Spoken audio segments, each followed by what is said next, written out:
Hello बच्चों, आज जो डिस्कस करेंगे वो डिस्कस करेंगे अपन ऑप्टिकल आइसोमेरिज्म का थर्ड लेक्चर। थर्ड कह लीजिए, लास्ट कह लीजिए।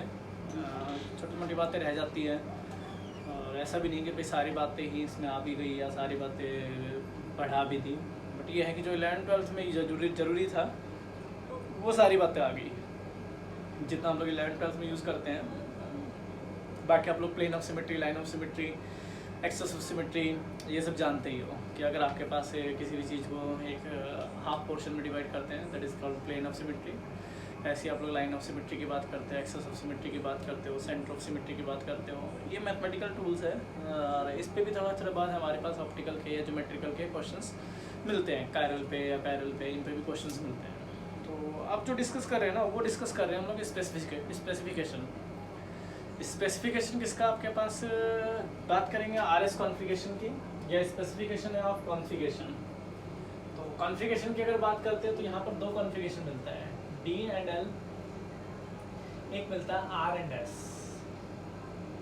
ठीक है, दो कॉन्फ़िगरेशन हम लोग जनरली कंसिडर करते हैं कि D एंड L नॉमेनक्लेचर क्या है और RSN कॉन्फ़िगरेशन क्या है। RS क्या है, DN क्या है, ये आप लोग जनरली बायोमॉलिक्यूल्स में जो मेडिकल वाले हैं वो लोग बायोमॉलिक्यूल्स में अक्सर इसको पढ़ते हैं। DL कॉन्फ़िगरेशन को, जिसको हम लोग डेस्टोलियो का नाम दे रहे थे, वहाँ हम लोग स्मॉल d कैपिटल D की बात कर रहे थे, वहाँ स्मॉल d स्मॉल l की बात कर रहे हैं, कैपिटल D कैपिटल L है। यहाँ कैपिटल R कैपिटल S है जो स्पेसिफिक कॉन्फ़िगरेशन को रिप्रेजेंट करेगा, उसकी स्पेसिफिकेशन को रिप्रेजेंट करेगा कि वो क्लॉकवाइज रोटेट कर रहा है, एंटी क्लॉकवाइज रोटेट कर रहा है, डेक्स्ट्रो रोटेटरी है, लियो रोटेटरी है, पॉजिटिव रोटेशन दे रहा है, नेगेटिव रोटेशन दे रहा है, तो उससे आइडेंटिफाई करते हैं। तो अगर आप डिस्कस करते हो कि सर अगर हम लोग बात करें यहाँ पे किसकी, यहाँ बात करें D एंड L की, तो D एंड L कॉन्फ़िगरेशन जो है वो रिस्पेक्ट टू OH ग्रुप, उसको आप लोग इस तरह से आइडेंटिफाई करते हो। आपको पता है that is called Fischer projection. अगर मैं इसको नॉर्मल लिखूँ तो इस तरह से CHO, यहाँ आप लिखते हो किसके बारे में, OH, ग्लिसरॉल्डिहाइड लिखते हैं, यहाँ आपके पास लिखते हो OH और यहाँ लिखते हो H। तो ये कहता है कि अगर OH के रेस्पेक्ट में OH आ रहा है, यानी आपके पास OH is right hand side, कि राइट में अगर आपके पास OH आ रहा है तो दिस कॉन्फ़िगरेशन इज D, इसको हम लोग नाम देते हैं किसका, D का।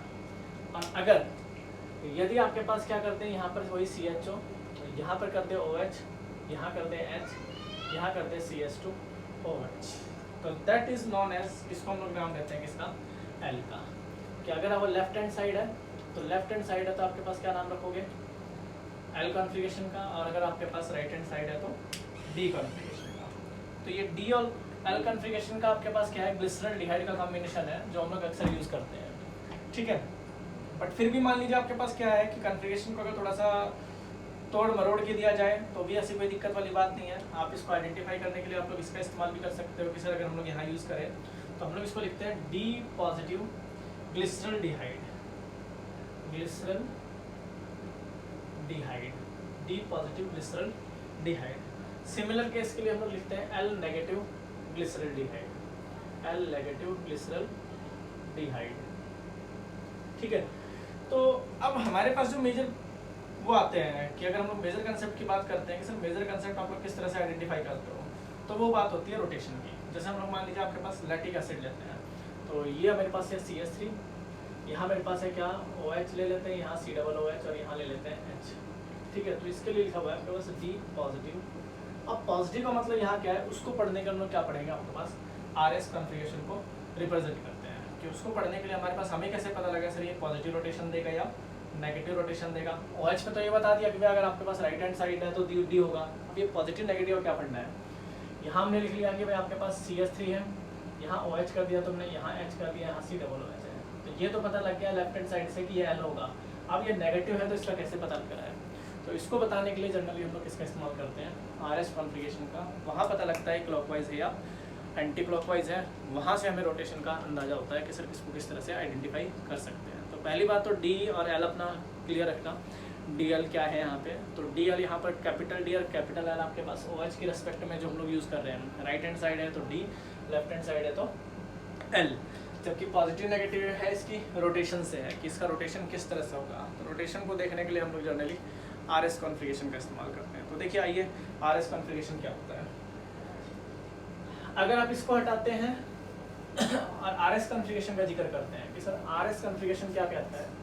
तो इसमें कई सारे रूल है, मैं आपको बिल्कुल शॉर्टकट दे रहा हूँ और उस शॉर्टकट के बिहार पे आप लोग RS कॉन्फ़िगरेशन आइडेंटिफाई कर सकते हो। हालांकि टीचर्स कहते हैं, मतलब जो बुक है वो कहती है कि 5-6 रूल होते हैं इसके, पर हम लोग एक रूल से इसको आइडेंटिफाई कर लेंगे, ठीक है। R and S configuration, R and S configuration, R का मतलब होता है रेक्टस, रेक्टस, S का मतलब होता है सिंस्टर, सिंस्टर, इसका मतलब होता है लेफ्ट हैंड साइड, इसका मतलब होता है राइट हैंड साइड, इसका मतलब होता है क्लॉकवाइज, इसका मतलब होता है एंटी क्लॉकवाइज, एंटी क्लॉकवाइज, ठीक है। तो अगर हम इन बातों को अच्छे से जान लें तो हमें पता लग जाएगा कि RS कॉन्फ़िगरेशन एक्चुअल में कहते क्या है। चलिए हम लोग लैक्टिक एसिड का एग्जांपल ले लेते हैं। तो आपको पता है फिशर प्रोजेक्शन क्या होता है, जहाँ बॉन्ड लाइन रिप्रेजेंटेशन की बात आती है उस सब फिशर प्रोजेक्शन है। मान लीजिए एक चीज़ को मैं ऐसे लिख रहा हूँ, C यहाँ CHO, यहाँ OH, यहाँ CH3, यहाँ H, ठीक है। और मैं इस चीज़ को ऐसे लिख रहा हूँ COOH, OH CH3, इसको फिशर प्रोजेक्शन बोलते हैं, ठीक है। आप लोग सब आइडेंटिफाई कर सकते हो, जहाँ आप लोग पैटर्न को आइडेंटिफाई नहीं कर रहे हैं, बिल्कुल बीच में सेंटर में दिखा के इस तरह से लिख रहे हो, that is called Fischer projection, ये नॉर्मल है। अब हमें यहाँ पर आइडेंटिफाई करना है कि सर इसको हम लोग और कितने टाइप से लिख सकते हैं। तो इसको जनरली आप लोग 24 टाइप से लिख सकते हो, 12 तो आपके पास सिंगल होंगे और 12 ही इसके मिरर इमेज होंगे। तो प्रोबेबिलिटी क्रिएट कर रहा हूँ कि अगर मान लो इस पोजीशन को आप लोग चेंज करके लिखते हो तो 12 टाइप से 12 इसके आपके पास क्या हो जाएंगे, मिरर इमेज हो जाएगी। तो 24 टाइप से हम लोग इसको आइडेंटिफाई कर सकते हैं कि एक ही एच की पोजीशन ये रहने दो, इनको इंटरचेंज कर दो, इनको इंटरचेंज कर दो, आपस में चेंज करूँगा तो ऐसी प्रोबेबिलिटी 12 बनेगी और 12 ही इसके मिरर इमेज, तो इसकी प्रोबेबिलिटी कितनी होगी, 24, ठीक है। तो हम लोग यहाँ जिक्र करते हैं कि सर आप किस तरह से इसको आइडेंटिफाई करोगे कि R आपने बता दिया रेक्टस है, S बता दिया सिंस्टर है। तो अगर आपको RS कॉन्फ़िगरेशन यहाँ आइडेंटिफाई करना हो तो आप किस तरह से आइडेंटिफाई करते हो कि सर ये R है या S है, और अगर ये RS है तो आप उसको किस तरह से रिप्रेजेंट करेगा एब्सोल्यूट कॉन्फ़िगरेशन के लिए कि R सिस्टम क्या कहेगा, S क्या कहेगा, किस तरह से इसको आइडेंटिफाई करोगे। तो एक छोटा सा एग्जाम्पल लेते हैं, जैसे मान लीजिए आपके पास ले लिया हमने क्या, किसी को भी एग्जांपल आप आइडेंटिफाई कर सकते हो। और इसको लिखने के लिए हम लोग क्या यूज़ करेंगे, RS कॉन्फ़िगरेशन लिखने के लिए ये चलेंगे according to CIP rule, according to CIP बोलते हैं चैन इनगोल्ड पर्लॉग, क्या बोलते हैं, चैन इनगोल्ड एंड पर्लॉग। तो इससे हम लोग आइडेंटिफाई करते हैं किसी का भी अगर हम लोग नंबरिंग देते हैं तो उसके एटॉमिक नंबर के भी हाथ पे, जैसा हमने कि EZ कॉन्फ़िगरेशन में पढ़ा हुआ है। तो यहाँ भी कुछ ऐसा ही करेंगे। जैसे फॉर एग्जांपल हमारे पास कोई एग्जांपल ले लेते हैं, जैसे मान लीजिए मेरे पास ये दे रखा है, यहाँ पर COOH दे रखा है, यहाँ OH दे रखा है, यहाँ H दे रखा है, यहाँ CH3 दे रखा है। तो हमारे पास क्या है, यहाँ पर देख रहे हो एक कार्बन के सराउंडिंग 4 एटम है, ऑक्सीजन दे रखा है, यहाँ कार्बन दे रखा है, हाइड्रोजन दे रखा है और कार्बन दे रखा है। तो अकॉर्डिंग टू CIP रूल सबसे पहला एटॉमिक नंबर किसका मिलेगा, तो आपको पता है कि अगर हम लोग बात करें आइडेंटिफाई करें तो ऑक्सीजन पे आपको मिल रहा है, फिर आपको किसका मिल रहा है, कार्बन को मिल रहा है, फिर किसको मिल रहा है, सेकंड कार्बन को मिल रहा है, फिर फोर्थ किसको मिल रहा है, ठीक है। अगर आप यहाँ ढंग से देखें तो इसको हम लोग अकॉर्डिंग टू रूल हम लोग इस मर्सिडीज साइन की तरह रखेंगे। जो लोअर प्रायोरिटी है वो हमेशा नीचे आएगी, ध्यान रख लेना, जो लोअर प्रायोरिटी है वो हमेशा नीचे आएगी। COOH यहाँ, OH यहाँ और CH3 यहाँ। आपने आइडेंटिफाई कर दिया कि सर ये आपके पास 1 होगा, ये आपके पास 2 होगा, ये 3 होगा। रोटेशन देखिए क्या जा रही है, एंटी क्लॉकवाइज। तो एंटी क्लॉकवाइज आपको क्या देगा, एंटी क्लॉकवाइज, सिंपल सा फंडा है, क्या देगा, R कॉन्फ़िगरेशन। एंटी क्लॉकवाइज है तो क्या देगा आपके पास, R कॉन्फ़िगरेशन। कोई रूल नहीं, कोई कुछ नहीं, सीधा आपके पास क्या करना है, ये जो 4th पोजीशन पे देख रहे हो ये आपके पास क्या होगा, एक छाते की तरह, हैंडल की तरह नीचे होना चाहिए। बस समझ आएगी, जैसे गाड़ी का स्टीयरिंग नहीं घुमाते हैं तो स्टीयरिंग का जो नीचे वाला पॉइंट है वो आपके पास लोअर पॉइंट होना चाहिए, यानी जो भी एटॉमिक नंबर होगा वो सबसे नीचे लोअर आएगा। रूल यही कहते हैं, रूल कहते हैं कि अगर वो ऊपर होगा तो हम इसको रोटेट कर देंगे, रोटेट करेंगे 180 पे रोटेट करेंगे तो ऑटोमेटिक ये भी रोटेट हो जाएगा, सेम फंडा चलेगा। बट अगर हम लोग इसको आइडेंटिफाई कर लेते हैं तो फिर हमें कोई दिक्कत नहीं होती, चाहे रूल हो चाहे ना हो, हम लोग इसको ईजिली कर सकते हैं। चलिए आपके पास और एग्जाम्पल दिखाते हैं। इसके एग्जाम्पल आपके पास बहुत सारे मिलेंगे, एग्जाम्पल की कोई ऐसे दिक्कत वाली बात नहीं है कि आपके पास एग्जाम्पल नहीं है, हमारे पास काफ़ी एग्जाम्पल है इसके, ठीक है। तो पहले ही एग्जाम्पल देखते हैं। चलिए आप आपने ये देखा, इसी को थोड़ा आइडेंटिफाई करते हैं अकॉर्डिंग टू CIP रूल कि मान लीजिए हमारे पास एक एग्जाम्पल ले लेते हैं कि सर यहाँ कार्बन, यहाँ COOH, यहाँ पर आपके पास क्या है CH3, यहाँ आपके पास क्या है OH, यहाँ आपके पास क्या है H, यहाँ रख लीजिए H और यहाँ रख लीजिए OH, राइट। अभी हमने वही रखा था नंबरिंग 1 2 3 और 4, ये रखी जाएगी 1 2 3 एंड 4। इसको मर्सिडीज साइन में कन्वर्ट कीजिए, राइट। 1 2 3 एंड 4। लोअर पार्ट यहाँ बताइए, लोअर पार्ट यहाँ पर क्या दे रखा है आपके पास, देखिए इसको ढंग से, यहाँ 2 है, यहाँ 1 है और यहाँ 3 है। रोटेशन क्या जा रही है क्लॉकवाइज, जिसका मतलब क्या होगा, ये आर कन्फिगरेशन देगा, राइट। इसका मतलब ये क्या देगा, आर कन्फिगरेशन। सिमिलरली अगर मैं क्या ले लूँ इसका, थोड़ा सा पोजीशन चेंज कर दूँ इसकी, कि भाई अगर हम लोग बात करें RS की या S की बात करते हैं तो मेरे पास क्या होगा, इसी को थोड़ा आइडेंटिफाई कर लीजिए। चलिए इसका मेरे इमेज ले लेते हैं, COOH, यहाँ पर आपके पास क्या आ जाएगा CH3, यहाँ पर पास OH आ गया, यहाँ आपके पास H आ गया। आपने 1 कहा, 2 कहा, 3 कहा, 4 कहा, आइडेंटिफाई कीजिए, 1 2 3 4, ये 4। यहाँ पर आपके पास क्या आ रहा है OH, COOH, CH3, 1 2 3, ये क्या जा रहा है आपके पास S, this is S configuration. Clear है, कुछ भी सोचने की जरूरत नहीं है, बस लोअर पार्टी है उसको नीचे रखिए, बाकी 1 2 3 या 1 2 3 एंड सो ऑन, आपके पास इजीली सॉल्व हो जाता है RS कॉन्फ़िगरेशन। यहाँ रोल पता क्या है, यहाँ रोल है एग्जाम्पल्स को करने का। जितना ज़्यादा आप एग्जाम्पल करते हो RS कॉन्फ़िगरेशन उतना क्लियर होगा, जितना कम एग्जाम्पल करते हो RS कॉन्फ़िगरेशन मिस्ट्री बन जाएगी आपके लिए। थोड़ा सा आइडेंटिफाई करने के लिए आपको बता दूँ, RS कॉन्फ़िगरेशन आपको अच्छे से पढ़ना है, अच्छे से पढ़ोगे तभी एग्जाम्पल क्लियर होंगे। चलिए और दिखाता हूँ आपके पास, रूल्स के भी अकॉर्डिंग चल लेंगे। पहले हम लोग थोड़ा सा अपना धीरे से चल लेते हैं ताकि हम लोग को आइडेंटिफाई हो जाए कि हम लोग क्वेश्चंस क्या कर रहे हैं। तो एक क्वेश्चन ले लेते हैं आपके पास क्या, कि सर मेरे पास यहाँ कार्बन है, यहाँ ले लेते हैं ब्रोमीन, यहाँ ले लेते हैं क्लोरीन, यहाँ ले लेते हैं हाइड्रोजन, यहाँ ले लेते हैं आयोडीन। सबको पता है एटॉमिक नंबर आयोडीन का सबसे ज़्यादा 1, ब्रोमीन का 3 एंड 4। आइडेंटिफाई करो 1 2 3 4, ये 4, आयोडीन यहाँ आ गया, ब्रोमीन ऊपर ही है, क्लोरीन यहाँ पे है, तो 1 2 3 क्लॉकवाइज हो गया। This is R configuration, this is R configuration. अगर आप इसको थोड़ा सा चेंज करें कि भाई आपके पास आयोडीन और क्लोरीन, जैसे हम लोग यहाँ बात करते हैं, यहाँ ब्रोमीन था, यहाँ आपके पास क्या था हाइड्रोजन, यहाँ पर मान लीजिए क्लोरीन और यहाँ आयोडीन हो, तो आपको दिख रहा है साफ। इस तरह अगर आप नंबरिंग करते हो इसकी, तो नंबरिंग आपके पास क्या थी 1 2 3 एंड 4। आइडेंटिफाई करो, देखो 1 आयोडीन, ब्रोमीन और आपके पास क्या था क्लोरीन, हाइड्रोजन तो यहाँ था, तो 1 2 3, रोटेशन क्या आ गई क्लॉकवाइज, सॉरी एंटी क्लॉकवाइज, तो क्या हो गया एस कन्फिगरेशन। बस समझ में आ गई। यहाँ से आपके पास क्या हो गया क्लॉकवाइज आ रहा है आर कन्फिगरेशन, यहाँ से क्या हो गया एस कन्फिगरेशन। एस है तो नेगेटिव रोटेशन है, ये है तो पॉजिटिव रोटेशन है, ये आपको ध्यान रखना है। क्लियर, चलिए और एग्जाम्पल देखते हैं।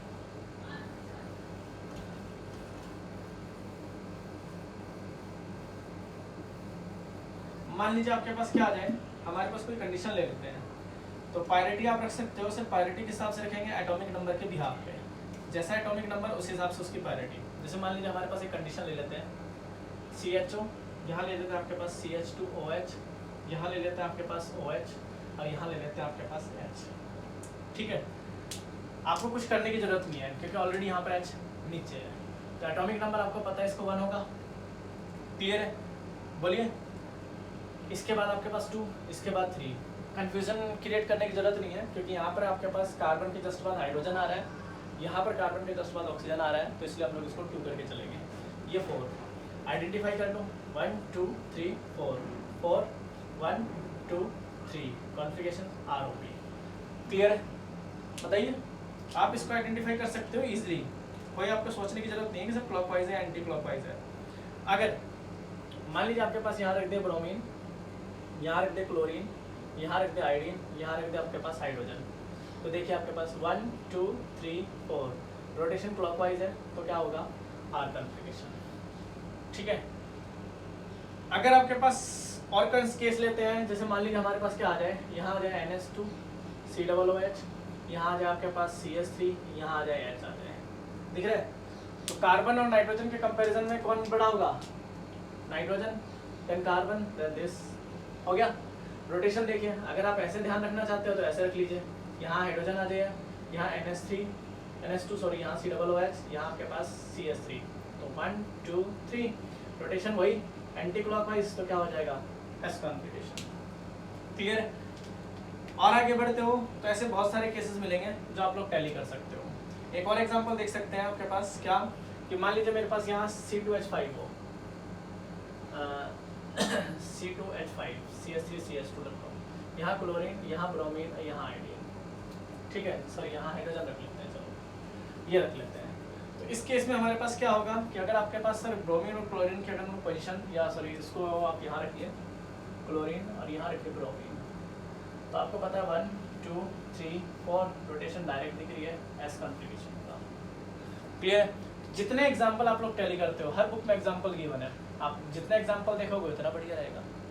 ठीक है, मैं रूल की बात कर रहा था, देखिए ये आप नोट कर लेंगे, बताइए इजिली नोट करेंगे आप। आगे दिखाओ,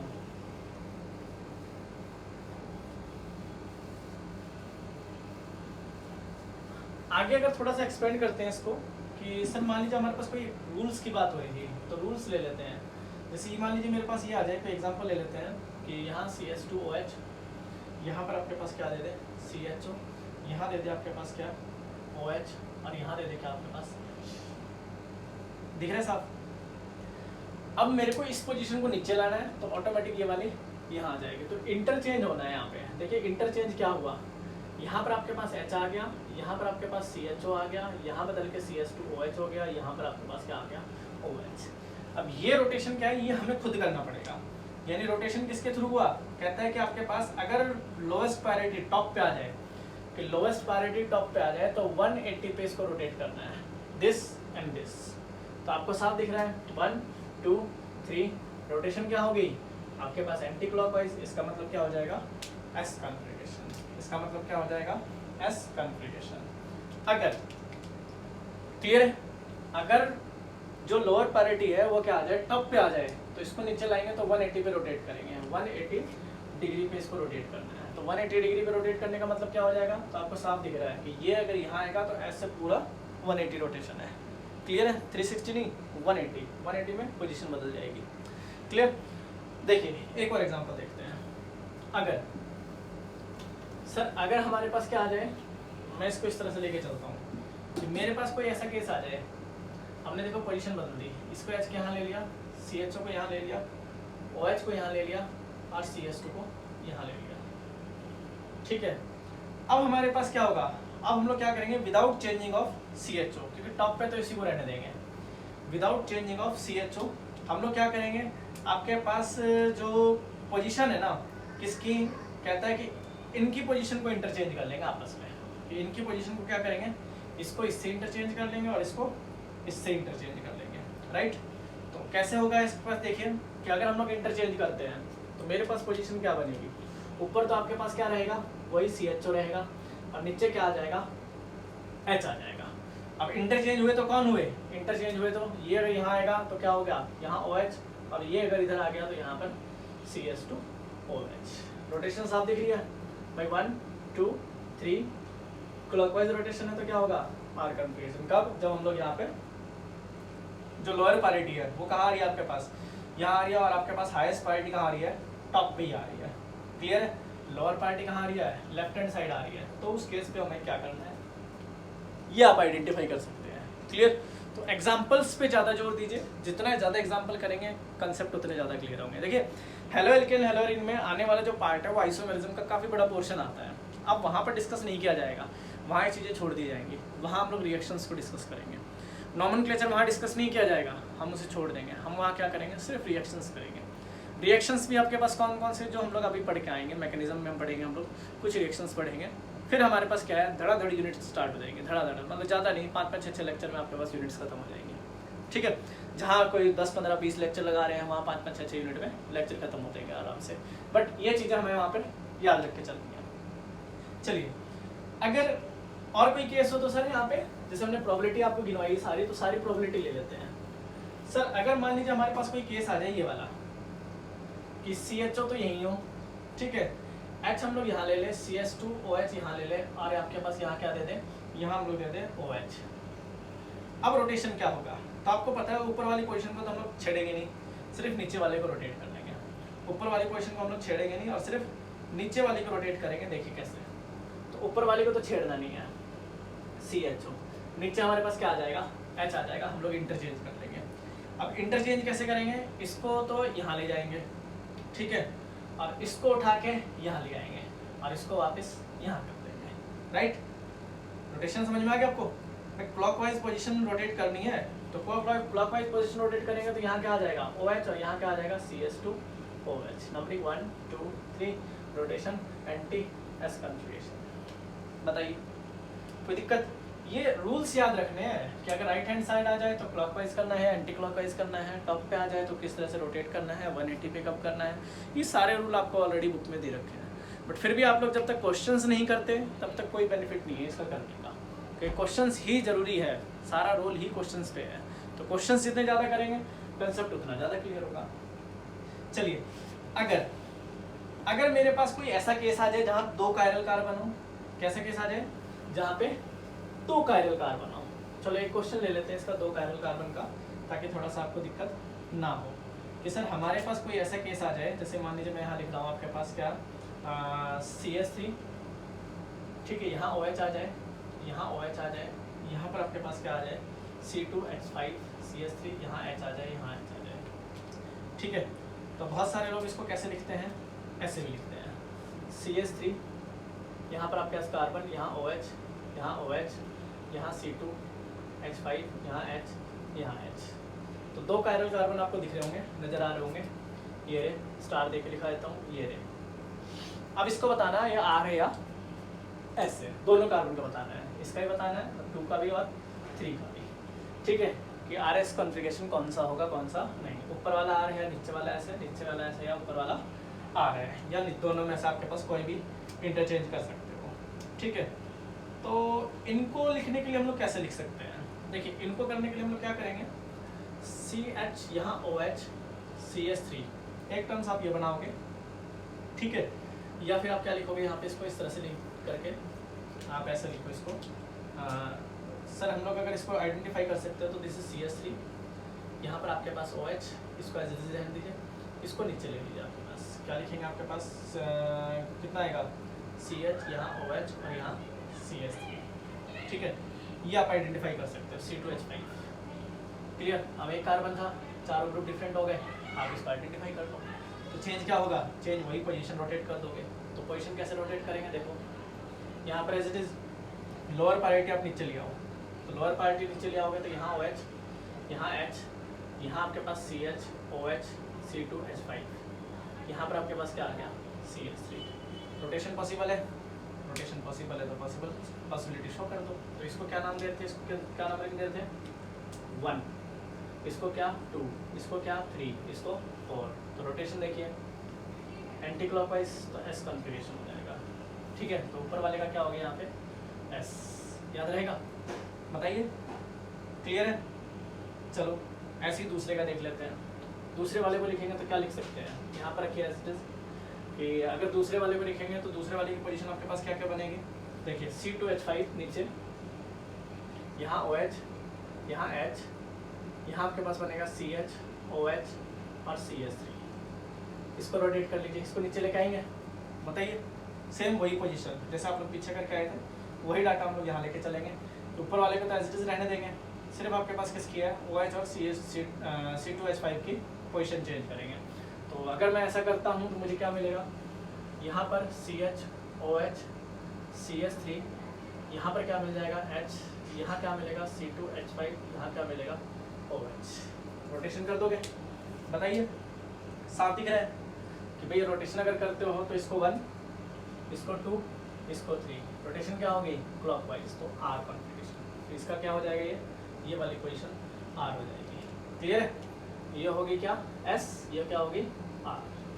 तो जब तक आप ऐसे एग्जांपल नहीं करते तब तक कोई फ़ायदा नहीं है कॉन्फ़िगरेशन करने का, मतलब आपको पूरे को ही एक ग्रुप मान लेना है, इस तरह से आइडेंटिफाई करना है, वही रूल चलेगा। इसको नीचे लेकर आओगे तो रोटेशन पॉसिबल है।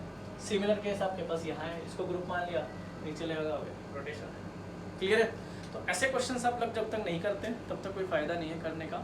यहाँ पर आपके पास ऑलमोस्ट कॉम्पिटिटिव हो नॉन कॉम्पिटिटिव हो ऑप्टिकल आपके पास कंप्लीट हो जाता है। अब खेल सारे किसका है, क्वेश्चंस करने का। जितने ज़्यादा प्रैक्टिस करोगे ऑर्गेनिक उतनी आएगी। एक बात दिमाग में डाल लेना, हमेशा हमसे पूछा जाता है कि ऑर्गेनिक किसको आती है, तो हम लोग हमेशा यही बताते हैं कि ऑर्गेनिक उसको आती है जो लिखता है, बस, और किसी को नहीं आती। चाहे कितना ही माथा फोड़ लो कोई फ़र्क नहीं पड़ता इसमें। आपके पास जितना लिखोगे सारी चीज़ याद रह जाएगी, यहाँ फीड हो जाएंगी। ठीक है, तो आप पहले इसके प्रॉब्लम कीजिए, फिर अपन चलते हैं मैकेनिज़्म में, मैकेनिज़्म का पार्ट देखेंगे। Thank you.